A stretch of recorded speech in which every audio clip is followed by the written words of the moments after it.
ਮੇਰੇ ਦੋਸਤੋ, ਮੇਰਾ ਇਹ ਕੋਈ ਹੰਕਾਰ ਨਹੀਂ ਹੈ। ਮੈਂ ਆਪਣੀ ਸੋਚਣ ਵਿਧੀ ਨਾਲ ਹੀ ਨਾਸਤਕ ਬਣਿਆ ਹਾਂ। ਮੈਂ ਉਹਨਾਂ ਨਾਸਤਕਾਂ ਬਾਰੇ ਪੜ੍ਹਿਆ ਹੈ ਜਿਨ੍ਹਾਂ ਨੇ ਬਹੁਤ ਡਟ ਕੇ ਸਾਰੀਆਂ ਮੁਸ਼ਕਲਾਂ ਦਾ ਮੁਕਾਬਲਾ ਕੀਤਾ ਸੀ। ਇਸੇ ਲਈ ਮੈਂ ਅਖੀਰ ਤੱਕ ਫਾਂਸੀ ਦੇ ਤਖਤੇ 'ਤੇ ਵੀ ਮਰਦਾਂ ਵਾਂਗ ਸਿਰ ਤਾਣ ਕੇ ਸਾਬਤ ਕਦਮ ਰਹਿਣ ਦੀ ਕੋਸ਼ਿਸ਼ ਕਰ ਰਿਹਾ ਹਾਂ।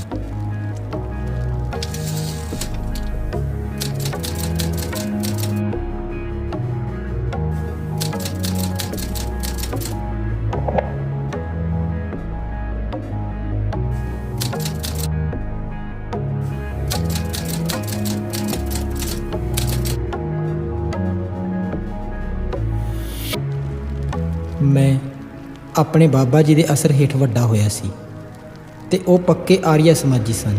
ਕੋਈ ਆਰੀਆ ਸਮਾਜੀ ਹੋਰ ਤਾਂ ਸਭ ਕੁਝ ਹੋ ਸਕਦਾ ਹੈ, ਪਰ ਨਾਸਤਕ ਨਹੀਂ। ਮੈਂ ਆਪਣੀ ਪ੍ਰਾਇਮਰੀ ਦੀ ਪੜ੍ਹਾਈ ਮੁਕਾ ਕੇ ਲਾਹੌਰ DAV ਸਕੂਲ ਵਿੱਚ ਦਾਖਲ ਹੋ ਗਿਆ ਤੇ ਇਹਦੇ ਬੋਰਡਿੰਗ ਹਾਊਸ ਵਿੱਚ ਪੂਰਾ 1 ਸਾਲ ਰਿਹਾ।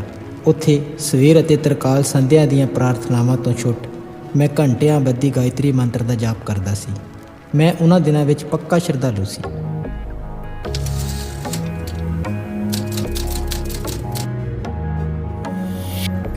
ਮੇਰੇ ਇਨਕਲਾਬੀ ਜੀਵਨ ਵਿੱਚ ਵੱਡਾ ਮੋੜ ਉਸ ਵੇਲੇ ਆਇਆ ਜਦੋਂ ਅਧਿਐਨ ਕਰਨ ਦੇ ਅਹਿਸਾਸ ਦੀਆਂ ਤਰੰਗਾਂ ਮੇਰੇ ਮਨ ਵਿੱਚ ਉੱਭਰੀਆਂ।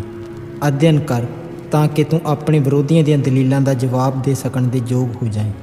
ਆਪਣੇ ਸਿਧਾਂਤ ਦੀ ਹਮਾਇਤ ਵਿੱਚ ਦਲੀਲਾਂ ਨਾਲ ਆਪਣੇ ਆਪ ਨੂੰ ਲੈਸ ਕਰਨ ਲਈ ਅਧਿਐਨ ਕਰ। ਮੈਂ ਅਧਿਐਨ ਕਰਨਾ ਸ਼ੁਰੂ ਕਰ ਦਿੱਤਾ। ਮੇਰੇ ਪਹਿਲੇ ਅਕੀਦੇ ਤੇ ਵਿਸ਼ਵਾਸ ਵਿੱਚ ਵੱਡੀ ਤਬਦੀਲੀ ਆ ਗਈ। ਸਾਡੇ ਤੋਂ ਪਹਿਲਾਂ ਦੇ ਇਨਕਲਾਬੀਆਂ ਵਿੱਚ ਸਿਰਫ ਤਸ਼ੱਦਦ ਦੇ ਤੌਰ ਤਰੀਕਿਆਂ ਦਾ ਰੋਮਾਂਸ ਭਾਰੂ ਸੀ। ਹੁਣ ਉਸ ਦੀ ਥਾਂ ਗੰਭੀਰ ਵਿਚਾਰਾਂ ਨੇ ਲੈ ਲਈ।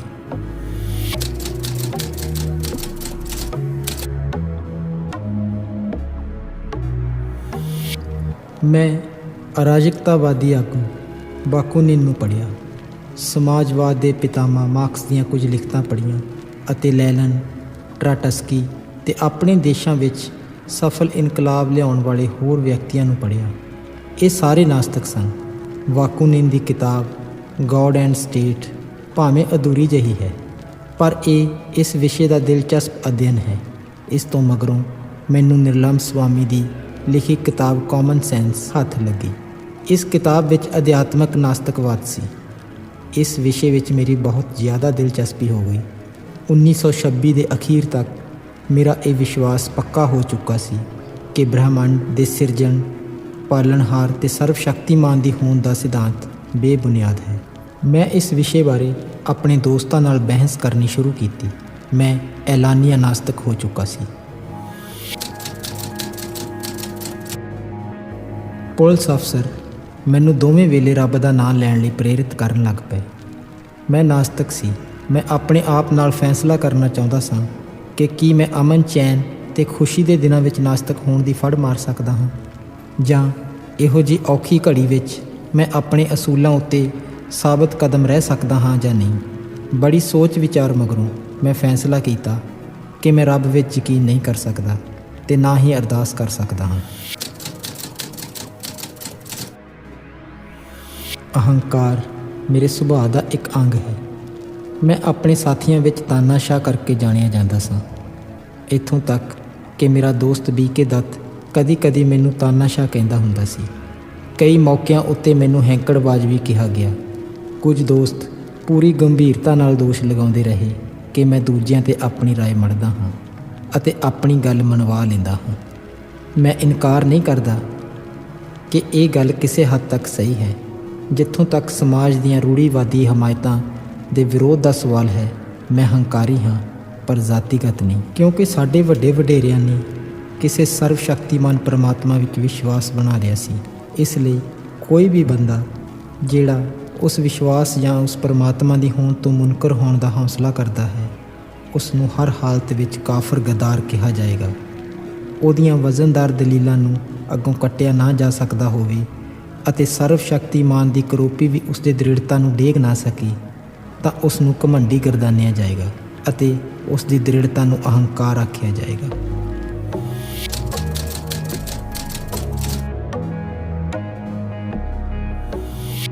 ਮੇਰਾ ਕੋਈ ਇਨਕਲਾਬੀ ਦੋਸਤ ਕਿਹਾ ਕਰਦਾ ਸੀ ਕਿ ਫਲਸਫਾ ਮਨੁੱਖੀ ਕਮਜ਼ੋਰੀ ਦੀ ਪੈਦਾਵਾਰ ਹੈ।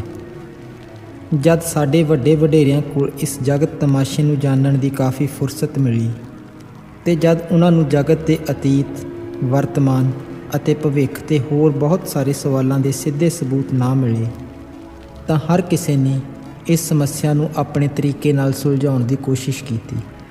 ਇਸੇ ਕਰਕੇ ਵੱਖ-ਵੱਖ ਧਰਮਾਂ ਦੇ ਬੁਨਿਆਦੀ ਸਿਧਾਂਤਾਂ ਵਿੱਚ ਵੱਡੇ ਵੱਡੇ ਮਤਭੇਦ ਮਿਲਦੇ ਹਨ, ਜਿਹੜੇ ਕਦੇ-ਕਦੇ ਬਹੁਤ ਵਿਰੋਧੀ ਰੂਪ ਅਖਤਿਆਰ ਕਰ ਜਾਂਦੇ ਹਨ। ਜਿੱਥੇ ਏਸ਼ੀਆਈ ਅਤੇ ਯੂਰਪੀ ਫਿਲਾਸਫੀਆਂ ਵਿੱਚ ਵਖਰੇਵਾਂ ਹੈ, ਇੱਥੋਂ ਤੱਕ ਕਿ ਹਰ ਮਹਾਂਖੇਤਰ ਦੀਆਂ ਵੱਖ-ਵੱਖ ਵਿਚਾਰ ਪ੍ਰਣਾਲੀਆਂ ਵਿੱਚ ਮਤਭੇਦ ਮਿਲਦਾ ਹੈ। ਏਸ਼ੀਆਈ ਧਰਮਾਂ ਵਿੱਚ ਮੁਸਲਿਮ ਧਰਮ ਦੀ ਹਿੰਦੂ ਧਰਮ ਨਾਲ ਕੋਈ ਸਾਂਝ ਨਹੀਂ। ਸਿਰਫ ਹਿੰਦੁਸਤਾਨ ਵਿੱਚ ਹੀ ਬੁੱਧ ਧਰਮ ਅਤੇ ਜੈਨ ਧਰਮ ਬ੍ਰਾਹਮਣਵਾਦ ਤੋਂ ਕਾਫੀ ਵੱਖਰੇ ਹਨ ਤੇ ਬ੍ਰਾਹਮਣਵਾਦ ਵਿੱਚ ਵੀ ਅਗਾਂਹ ਆਰੀਆ ਸਮਾਜ ਤੇ ਸਨਾਤਨ ਧਰਮ ਵਰਗੇ ਵਿਰੋਧੀ ਮਤ ਹਨ। ਚਾਰਵਾਕ ਪੁਰਾਤਨ ਕਾਲ ਦਾ ਸੁਤੰਤਰ ਚਿੰਤਕ ਸੀ। ਇਹਨੇ ਰੱਬ ਦੀ ਪ੍ਰਭੂ ਸੱਤਾ ਨੂੰ ਵੰਗਾਰਿਆ ਸੀ। ਇਹਨਾਂ ਸਾਰੇ ਮਤਾਂ ਵਿੱਚ ਬੁਨਿਆਦੀ ਸਵਾਲ ਬਾਰੇ ਮਤਭੇਦ ਹਨ ਅਤੇ ਹਰ ਕੋਈ ਆਪਣੇ ਆਪ ਨੂੰ ਦਰੁਸਤ ਮੰਨਦਾ ਹੈ। ਇਹੋ ਸਾਰੀ ਬੁਰਾਈ ਹੈ।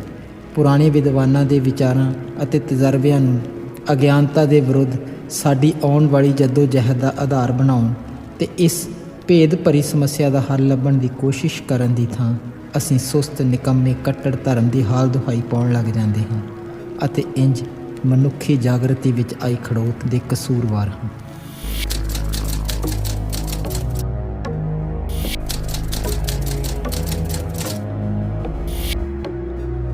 ਤੁਹਾਡੇ ਵਿਸ਼ਵਾਸ ਅਨੁਸਾਰ ਜੇ ਕੋਈ ਸਰਵ ਸ਼ਕਤੀਮਾਨ, ਸਰਵ ਵਿਆਪਕ ਤੇ ਸਰਵ ਗਿਆਤਾ ਰੱਬ ਹੈ ਤਾਂ ਦੁਨੀਆ ਜਾਂ ਧਰਤੀ ਨੂੰ ਕਿਸ ਨੇ ਸਾਜਿਆ ਸੀ? ਮੈਨੂੰ ਇਹ ਦੱਸਣ ਦੀ ਮਿਹਰਬਾਨੀ ਕਰੋ ਕਿ ਉਸਨੇ ਧਰਤੀ ਸਾਜੀ ਹੀ ਕਿਉਂ? ਉਹ ਧਰਤੀ ਜੋ ਦੁੱਖਾਂ, ਆਫਤਾਂ, ਅਣਗਿਣਤ ਅਨੰਤ ਦੁਖਾਂਤਾਂ ਨਾਲ ਭਰੀ ਪਈ ਹੈ, ਜਿੱਥੇ ਇੱਕ ਵੀ ਜੀ ਪੂਰੀ ਤਰ੍ਹਾਂ ਨਾਲ ਸੁਖੀ ਨਹੀਂ ਹੈ। ਮਿਹਰਬਾਨੀ ਕਰਕੇ ਇਹ ਨਾ ਆਖੋ ਕਿ ਇਹ ਉਸ ਦਾ ਨੇਮ ਹੈ। ਜੇ ਉਹ ਕਿਸੇ ਨੇਮ ਦੇ ਵੱਸ ਹੈ ਤਾਂ ਉਹ ਸਰਵ ਸ਼ਕਤੀਮਾਨ ਨਹੀਂ, ਤਾਂ ਫਿਰ ਉਹ ਵੀ ਸਾਡੇ ਵਰਗਾ ਗੁਲਾਮ ਹੈ। ਮਿਹਰਬਾਨੀ ਕਰਕੇ ਇਹ ਨਾ ਆਖੋ ਕਿ ਇਹ ਉਸ ਦਾ ਸ਼ੁਗਲ ਹੈ। ਨੀਰੋ ਨੇ ਤਾਂ ਇੱਕੋ ਰੋਮ ਸਾੜ ਕੇ ਸੁਆਹ ਕੀਤਾ ਸੀ। ਉਸ ਨੇ ਗਿਣਤੀ ਦੇ ਬੰਦੇ ਜਾਨੋਂ ਮਾਰੇ ਸਨ। ਉਸ ਦੇ ਹੱਥੋਂ ਬਹੁਤ ਘੱਟ ਦੁਖਾਂਤ ਵਾਪਰੇ। ਇਹ ਸਭ ਉਸਨੇ ਆਪਣੇ ਮਜ਼ੇ ਲਈ ਕੀਤਾ ਸੀ। ਇਤਿਹਾਸ ਵਿੱਚ ਉਸ ਨੂੰ ਕਿਹੜੀ ਥਾਂ ਹਾਸਲ ਹੈ? ਇਤਿਹਾਸਕਾਰ ਉਸ ਦਾ ਜ਼ਿਕਰ ਕਿਹੜੇ ਨਾਵਾਂ ਨਾਲ ਕਰਦੇ ਹਨ? ਜ਼ਾਲਮ, ਬੇਰਹਿਮ ਸ਼ੈਤਾਨ ਨੀਰੋ ਦੀ ਨਿਖੇਧੀ ਕਰਨ ਲਈ ਲਾਹਣਤਾਂ ਨਾਲ ਸਫ਼ਿਆਂ ਦੇ ਸਫ਼ੇ ਕਾਲੇ ਕੀਤੇ ਪਏ ਹਨ। ਇੱਕ ਚੰਗੇਜ਼ ਖਾਨ ਨੇ ਮਜ਼ਾ ਲੈਣ ਲਈ ਕੁਝ ਹਜ਼ਾਰ ਲੋਕਾਂ ਦੀ ਜਾਨ ਲਈ ਸੀ ਅਤੇ ਅੱਜ ਅਸੀਂ ਉਸ ਦੇ ਨਾਂ ਤੱਕ ਨੂੰ ਨਫ਼ਰਤ ਕਰਦੇ ਹਾਂ। ਤਾਂ ਫਿਰ ਤੁਸੀਂ ਆਪਣੇ ਸਰਵ ਸ਼ਕਤੀਮਾਨ ਅਨੰਤ ਨੀਰੋ ਨੂੰ ਕਿਵੇਂ ਵਾਜਬ ਠਹਿਰਾਓਗੇ, ਜੋ ਅਜੇ ਵੀ ਹਰ ਦਿਨ, ਹਰ ਘੜੀ ਤੇ ਹਰ ਪਲ ਅਣਗਿਣਤ ਕਤਲ ਕਰੀ ਜਾ ਰਿਹਾ ਹੈ? ਤੁਸੀਂ ਉਸ ਦੀਆਂ ਉਹਨਾਂ ਕਰਤੂਤਾਂ ਦੀ ਹਮਾਇਤ ਕਿਵੇਂ ਕਰੋਗੇ ਜਿਹੜੀਆਂ ਪਲੋ ਪਲੀ ਚੰਗੇਜ਼ ਦੀਆਂ ਕਰਤੂਤਾਂ ਨੂੰ ਵੀ ਮਾਤ ਪਾਈ ਜਾਂਦੀਆਂ ਹਨ? ਸਰਵ ਸ਼ਕਤੀਮਾਨ ਨੇ ਮਨੁੱਖ ਕਿਉਂ ਸਾਜਿਆ ਜਦ ਕਿ ਉਸ ਕੋਲ ਮਨੁੱਖ ਨੂੰ ਨਾ ਸਾਜਣ ਦੀ ਤਾਕਤ ਸੀ? ਇਹਨਾਂ ਸਾਰੀਆਂ ਗੱਲਾਂ ਦਾ ਤੁਹਾਡੇ ਕੋਲ ਕੀ ਜਵਾਬ ਹੈ? ਤੁਸੀਂ ਇਹ ਆਖੋਗੇ ਕਿ ਅਗਲੇ ਜਨਮ ਵਿੱਚ ਮਾਸੂਮ ਪੀੜਤਾਂ ਨੂੰ ਨਿਵਾਜਣ ਲਈ ਅਤੇ ਕੁਕਰਮੀਆਂ ਨੂੰ ਸਜ਼ਾ ਦੇਣ ਲਈ ਉਸਨੇ ਇੰਜ ਕੀਤਾ। ਅੱਛਾ, ਤਾਂ ਫਿਰ ਤੁਸੀਂ ਉਸ ਬੰਦੇ ਨੂੰ ਕਿਵੇਂ ਹੱਕੀ ਠਹਿਰਾਓਗੇ ਜੋ ਤੁਹਾਡੇ ਸਰੀਰ ਨੂੰ ਇਸ ਵਾਸਤੇ ਜ਼ਖਮੀ ਕਰਦਾ ਹੈ ਕਿ ਮਗਰੋਂ ਬੜੇ ਪਿਆਰ ਨਾਲ ਟਕੋਰਾਂ ਕਰੇਗਾ? ਗਲੈਡੀਏਟਰ ਸੰਸਥਾ ਦੇ ਹਮਾਇਤੀਆਂ ਅਤੇ ਪ੍ਰਬੰਧਕਾਂ ਦਾ ਇਹ ਕਾਰਾ ਕਿੱਥੋਂ ਤੱਕ ਸਹੀ ਹੁੰਦਾ ਸੀ ਕਿ ਉਹ ਭੁੱਖੇ ਕਰੋਪੀ ਸ਼ੇਰਾਂ ਅੱਗੇ ਬੰਦਿਆਂ ਨੂੰ ਇਸ ਲਈ ਸੁੱਟ ਦਿੰਦੇ ਸੀ ਕਿ ਜੇ ਉਹ ਸ਼ੇਰਾਂ ਦੇ ਹੱਥੋਂ ਬਚ ਗਏ ਤਾਂ ਉਹਨਾਂ ਦੀ ਬਹੁਤ ਖਾਤਰ ਤਵੱਜੋ ਹੋਏਗੀ। ਇਸ ਕਰਕੇ ਮੈਂ ਪੁੱਛਦਾ ਹਾਂ, ਸੁਚੇਤ ਸਰਵ ਉੱਚ ਸੱਤਾ ਨੇ ਇਹ ਦੁਨੀਆ ਤੇ ਮਨੁੱਖ ਕਿਉਂ ਸਾਜਿਆ? ਮਜ਼ਾ ਲੈਣ ਲਈ? ਫਿਰ ਉਹਦੇ ਵਿੱਚ ਤੇ ਨੀਰੋ ਵਿੱਚ ਕੀ ਫਰਕ ਸੀ? ਮੈਂ ਤੁਹਾਤੋਂ ਪੁੱਛਦਾ ਹਾਂ ਕਿ ਸਰਵ ਸ਼ਕਤੀਮਾਨ ਨੇ ਇਹ ਦੁਨੀਆ ਸਾਜਣ ਲਈ 6 ਦਿਨ ਮਿਹਨਤ ਕਿਉਂ ਕੀਤੀ? ਉਸਨੇ ਕਿਉਂ ਕਿਹਾ ਸੀ ਕਿ ਸਭ ਅੱਛਾ ਹੈ? ਉਸ ਨੂੰ ਅੱਜ ਹੀ ਸੱਦੋ, ਉਸ ਨੂੰ ਪਿਛਲਾ ਇਤਿਹਾਸ ਦਿਖਾਓ, ਉਸ ਨੂੰ ਮੌਜੂਦਾ ਹਾਲਾਤਾਂ ਬਾਰੇ ਜਾਣਨ ਦਿਓ। ਫਿਰ ਦੇਖਾਂਗੇ ਕਿ ਉਹ ਇਹ ਕਹਿਣ ਦੀ ਜ਼ਰੂਰਤ ਕਰਦਾ ਹੈ ਕਿ ਸਭ ਅੱਛਾ ਹੈ। ਜੇਲ੍ਹ ਖਾਨਿਆਂ ਦੀਆਂ ਕਾਲ ਕੋਠੜੀਆਂ ਤੋਂ ਗੰਦੀਆਂ ਬਸਤੀਆਂ ਤੇ ਝੌਂਪੜੀਆਂ ਵਿੱਚ ਭੁੱਖਮਰੀ ਦੇ ਹੱਥੋਂ ਮਰ ਰਹੇ ਲੱਖਾਂ ਹੀ ਲੋਕਾਂ ਨੂੰ ਦੇਖ ਕੇ, ਪੂੰਜੀਵਾਦੀ ਲੋਕਾਂ ਕੋਲੋਂ ਚੁੱਪਚਾਪ ਜਾਂ ਕਹਿ ਲਓ ਬੇਵਾਸਤਗੀ ਨਾਲ ਆਪਣਾ ਲਹੂ ਪਿਲਾ ਰਹੇ ਲੁਟੀਂਦੇ ਮਜ਼ਦੂਰਾਂ ਨੂੰ ਦੇਖ ਕੇ ਇਨਸਾਨੀ ਤਾਕਤ ਦੀ ਬਰਬਾਦੀ, ਜਿਸ ਨੂੰ ਦੇਖ ਕੇ ਅਤੀ ਸਧਾਰਨ ਬੁੱਧੀ ਵਾਲਾ ਵਿਅਕਤੀ ਵੀ ਡਰ ਨਾਲ ਕੰਬਣ ਲੱਗ ਜਾਏ, ਅਤੇ ਲੋੜਵੰਦ ਉਤਪਾਦਾਂ ਨੂੰ ਵੰਡਣ ਦੀ ਥਾਂ ਵਾਧੂ ਪੈਦਾਵਾਰ ਸਮੁੰਦਰਾਂ ਵਿੱਚ ਸੁੱਟੀ ਜਾਂਦੀ ਦੇਖ ਕੇ ਇਨਸਾਨਾਂ ਦੀਆਂ ਹੱਡੀਆਂ ਨਾਲ ਚਿਣੀਆਂ ਨੀਹਾਂ ਉੱਤੇ ਉਸਰੇ ਬਾਦਸ਼ਾਹਾਂ ਦੇ ਮਹਿਲਾਂ ਨੂੰ ਦੇਖ ਕੇ ਉਹ ਰਤਾ ਆਖੇ ਤਾਂ ਸਹੀ ਕਿ ਸਭ ਅੱਛਾ ਹੈ। ਕਿਉਂ ਤੇ ਕਿਸ ਕਾਰਨ? ਇਹ ਮੇਰਾ ਸਵਾਲ ਹੈ।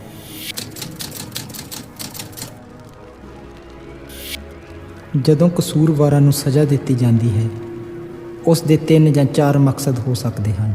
ਇਹ ਮਕਸਦ ਹਨ ਬਦਲਾ, ਸੁਧਾਰ ਤੇ ਵਰਜਣ ਲਈ ਡਰ। ਹੁਣ ਸਾਰੇ ਸਿਆਣੇ ਚਿੰਤਕ ਬਦਲੇ ਦੇ ਸਿਧਾਂਤ ਦੀ ਨਿਖੇਧੀ ਕਰਦੇ ਹਨ। ਵਰਜਣ ਵਾਲੇ ਸਿਧਾਂਤ ਦੀ ਵੀ ਨੁਕਤਾਚੀਨੀ ਹੋ ਰਹੀ ਹੈ। ਸੁਧਾਰਕ ਸਿਧਾਂਤ ਦਾ ਮੰਤਵ ਇਹ ਹੈ ਕਿ ਕਸੂਰਵਾਰ ਸਭ ਤੋਂ ਵੱਧ ਕਾਬਲ ਤੇ ਅਮਨ ਪਸੰਦ ਸ਼ਹਿਰੀ ਬਣ ਕੇ ਸਮਾਜ ਵਿੱਚ ਵਾਪਸ ਆ ਜਾਵੇ। ਪਰ ਜੇ ਅਸੀਂ ਇਹ ਮੰਨ ਵੀ ਲਈਏ ਕਿ ਬੰਦਿਆਂ ਨੇ ਪੂਰਬਲੇ ਜਨਮ ਵਿੱਚ ਪਾਪ ਕੀਤੇ ਹੋਣਗੇ, ਤਾਂ ਰੱਬ ਜਿਹੜੀ ਉਹਨਾਂ ਨੂੰ ਸਜ਼ਾ ਦਿੰਦਾ ਹੈ ਉਹ ਕਿਹੋ ਜਿਹੀ ਹੈ? ਤੁਸੀਂ ਆਖਦੇ ਹੋ ਉਹ ਉਹਨਾਂ ਨੂੰ ਗਾਂ, ਬਿੱਲੀ, ਦਰੱਖਤ, ਜੜੀ ਬੂਟੀ ਜਾਂ ਜਾਨਵਰ ਦੇ ਰੂਪ ਵਿੱਚ ਜਨਮ ਲੈਣ ਲਈ ਭੇਜ ਦਿੰਦਾ ਹੈ। ਤੁਸੀਂ ਇਹਨਾਂ ਸਜ਼ਾਵਾਂ ਦੀ ਗਿਣਤੀ 84 ਲੱਖ ਦੱਸਦੇ ਹੋ। ਮੈਨੂੰ ਇਹ ਦੱਸੋ ਕਿ ਇਸ ਦਾ ਮਨੁੱਖ ਉੱਤੇ ਕੋਈ ਸੁਧਾਰਕ ਅਸਰ ਪੈਂਦਾ ਹੈ? ਇਹ ਸਾਰੇ ਸਿਧਾਂਤ ਖਾਸ ਅਧਿਕਾਰਾਂ ਦੇ ਮਾਲਕਾਂ ਦੀਆਂ ਕਾਢਾਂ ਹੀ ਹਨ। ਇਹਨਾਂ ਸਿਧਾਂਤਾਂ ਸਦਕਾ ਹੀ ਉਹ ਆਪਣੀ ਲੁੱਟੀ ਹੋਈ ਤਾਕਤ, ਦੌਲਤ, ਉੱਤਮਤਾ ਨੂੰ ਵਾਜਬ ਠਹਿਰਾਉਂਦੇ ਹਨ। ਹਾਂ, ਸ਼ਾਇਦ ਅਪਟਨ ਸਿੰਕਲੇਅਰ ਨੇ ਕਿਸੇ ਥਾਂ ਲਿਖਿਆ ਸੀ ਕਿ ਬੰਦੇ ਨੂੰ ਅਮਰਤਾ ਵਿੱਚ ਯਕੀਨ ਕਰਨ ਲਾ ਦਿਓ ਅਤੇ ਫਿਰ ਉਸ ਕੋਲੋਂ ਜੋ ਕੁਝ ਵੀ ਹੈ ਉਹ ਲੁੱਟ ਲਓ। ਉਹ ਸਗੋਂ ਹੱਸ ਕੇ ਤੁਹਾਡੀ ਮਦਦ ਕਰੇਗਾ। ਧਾਰਮਿਕ ਉਪਦੇਸ਼ਕਾਂ ਤੇ ਹੁਕਮਰਾਨਾਂ ਨੇ ਮਿਲੀ ਭੁਗਤ ਕਰਕੇ ਜੇਲਾਂ, ਫਾਹੀਆਂ, ਕੋੜੇ ਤੇ ਇਹਨਾਂ ਸਿਧਾਂਤਾਂ ਦੀ ਕਾਢ ਕੱਢੀ ਸੀ।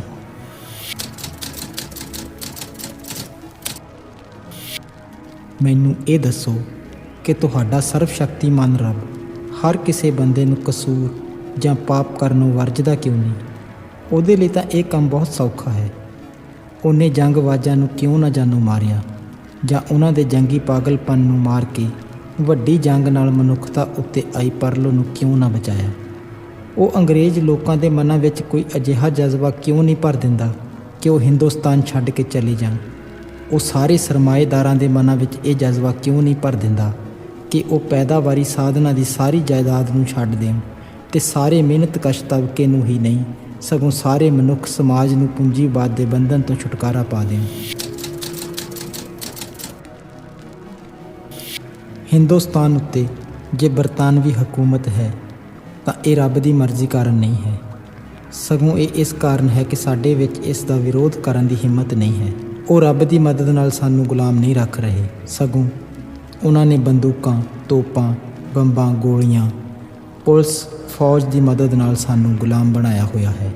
ਅਤੇ ਸਾਡਾ ਕਸੂਰ ਕੀ ਹੈ ਕਿ ਉਹ ਸਮਾਜ ਵਿੱਚ ਸਭ ਤੋਂ ਵੱਧ ਘਿਨਾਉਣਾ ਗੁਨਾਹ ਕਰ ਰਹੇ ਹਨ ਕਿ ਇੱਕ ਕੌਮ ਹੱਥੋਂ ਦੂਜੀ ਕੌਮ ਲੁੱਟੀ ਜਾ ਰਹੀ ਹੈ। ਕਿੱਥੇ ਹੈ ਰੱਬ? ਉਹ ਕੀ ਕਰ ਰਿਹਾ ਹੈ ਕਿ ਉਹ ਮਨੁੱਖਤਾ ਦੀਆਂ ਇਹਨਾਂ ਸਾਰੀਆਂ ਦੁੱਖ ਤਕਲੀਫਾਂ ਦਾ ਮਜ਼ਾ ਲੈ ਰਿਹਾ ਹੈ? ਉਹ ਨੀਰੋ ਹੈ, ਉਹ ਚੰਗੇਜ਼ ਖਾਂ ਹੈ। ਰੱਬ ਮੁਰਦਾਬਾਦ।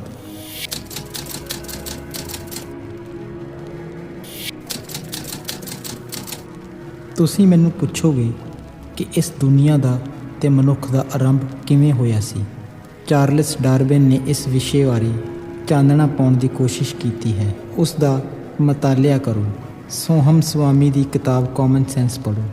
ਤੁਹਾਨੂੰ ਇਸ ਸਵਾਲ ਦਾ ਕੁਝ ਹੱਦ ਤੱਕ ਜਵਾਬ ਮਿਲ ਜਾਏਗਾ। ਇਹ ਕੁਦਰਤ ਦਾ ਵਿਸ਼ਾ ਹੈ। ਵੱਖ-ਵੱਖ ਪਦਾਰਥਾਂ ਦੇ ਇਤਫਾਕੀਆ ਮੇਲ ਨਾਲ ਧਰਤੀ ਨੈਬੂਲੇ ਦੇ ਰੂਪ ਵਿੱਚ ਪੈਦਾ ਹੋਈ ਸੀ। ਕਦੋਂ? ਇਹ ਜਾਣਨ ਲਈ ਇਤਿਹਾਸ ਪੜ੍ਹੋ। ਇਸ ਮਾਮਲੇ ਵਿੱਚ ਪਹਿਲਾਂ ਜਾਨਵਰ ਅਤੇ ਫਿਰ ਮਨੁੱਖ ਪੈਦਾ ਹੋਇਆ ਸੀ। ਤੁਸੀਂ ਡਾਰਵਿਨ ਦੀ ਕਿਤਾਬ ਓਰੀਜਨ ਆਫ ਸਪੀਸ਼ੀਜ਼ ਪੜ੍ਹੋ ਅਤੇ ਉਸ ਤੋਂ ਮਗਰੋਂ ਜੋ ਵੀ ਉન્નਤੀ ਹੋਈ ਉਹ ਮਨੁੱਖ ਦੀ ਕੁਦਰਤ ਨਾਲ ਲਗਾਤਾਰ ਟੱਕਰ ਤੇ ਮਨੁੱਖ ਵੱਲੋਂ ਕੁਦਰਤ ਉੱਤੇ ਕਾਬੂ ਪਾਉਣ ਦੀ ਕੋਸ਼ਿਸ਼ ਵਜੋਂ ਹੋਈ ਸੀ। ਤੁਹਾਡਾ ਅਗਲਾ ਸਵਾਲ ਇਹ ਹੋ ਸਕਦਾ ਹੈ ਕਿ ਪਿਛਲੇ ਜਨਮ ਵਿੱਚ ਮਾੜੇ ਕਰਮ ਨਾ ਕੀਤੇ ਹੋਣ ਤਾਂ ਬੱਚਾ ਅੰਨਾ ਜਾਂ ਲੰਗੜਾ ਕਿਉਂ ਜੰਮਦਾ ਹੈ? ਜੀਵ ਵਿਗਿਆਨੀਆਂ ਨੇ ਇਸ ਸਮੱਸਿਆ ਦਾ ਜ਼ਿਕਰ ਕੀਤਾ ਹੈ ਕਿ ਇਹ ਜੀਵ ਵਿਗਿਆਨਕ ਵਿਸ਼ਾ ਹੈ ਅਤੇ ਇਸ ਦੇ ਕਾਰਨ ਬੱਚੇ ਮਾਂ-ਪਿਓ ਦੇ ਜੀਵ ਇਤਿਹਾਸ ਵਿੱਚ ਹੀ ਹੁੰਦੇ ਹਨ। ਤੁਸੀਂ ਮੈਨੂੰ ਹੋਰ ਸਵਾਲ ਪੁੱਛ ਸਕਦੇ ਹੋ ਕਿ ਜੇ ਰੱਬ ਨਹੀਂ ਸੀ ਤਾਂ ਫਿਰ ਲੋਕ ਉਸ ਨੂੰ ਮੰਨਣ ਕਿਵੇਂ ਲੱਗੇ? ਮੇਰਾ ਜਵਾਬ ਸਪਸ਼ਟ ਤੇ ਸੰਖੇਪ ਹੈ ਕਿ ਜਿਵੇਂ ਲੋਕ ਭੂਤਾਂ ਪ੍ਰੇਤਾਂ ਨੂੰ ਮੰਨਣ ਲੱਗ ਪਏ ਸੀ, ਉਵੇਂ ਹੀ ਉਹ ਰੱਬ ਨੂੰ ਮੰਨਣ ਲੱਗ ਪਏ। ਫਰਕ ਸਿਰਫ ਇੰਨਾ ਹੈ ਕਿ ਰੱਬ ਵਿੱਚ ਵਿਸ਼ਵਾਸ ਤਕਰੀਬਨ ਸਰਵ ਵਿਆਪਕ ਹੈ ਤੇ ਇਸ ਦਾ ਦਰਸ਼ਨ ਕਾਫੀ ਵਿਕਸਿਤ ਹੈ। ਸਮਾਜ ਨੇ ਜਿਵੇਂ ਬੁੱਤ ਪੂਜਾ ਤੇ ਧਰਮ ਦੇ ਤੰਗ ਨਜ਼ਰ ਸੰਕਲਪ ਵਿਰੁੱਧ ਲੜਾਈ ਲੜੀ ਸੀ, ਉਸੇ ਤਰ੍ਹਾਂ ਸਮਾਜ ਨੂੰ ਰੱਬ ਦੇ ਵਿਸ਼ਵਾਸ ਵਿਰੁੱਧ ਲੜਨਾ ਪੈਣਾ ਹੈ। ਇਸੇ ਤਰ੍ਹਾਂ ਬੰਦਾ ਜਦ ਆਪਣੇ ਪੈਰੀ ਹੋਣ ਦੀ ਕੋਸ਼ਿਸ਼ ਕਰਨ ਲੱਗਾ ਤੇ ਯਥਾਰਥਵਾਦੀ ਹੋਣ ਲੱਗਾ ਤਾਂ ਉਹਨੂੰ ਰੱਬ ਦਾ ਵਿਸ਼ਵਾਸ ਲਾਂਭੇ ਸੁੱਟਣਾ ਪਏਗਾ ਅਤੇ ਹਰ ਮੁਸ਼ਕਿਲ, ਹਰ ਆਫਤ ਤੇ ਹਰ ਤਰ੍ਹਾਂ ਦੀ ਹਾਲਤ ਦਾ ਡਟ ਕੇ ਮੁਕਾਬਲਾ ਕਰਨਾ ਪਏਗਾ।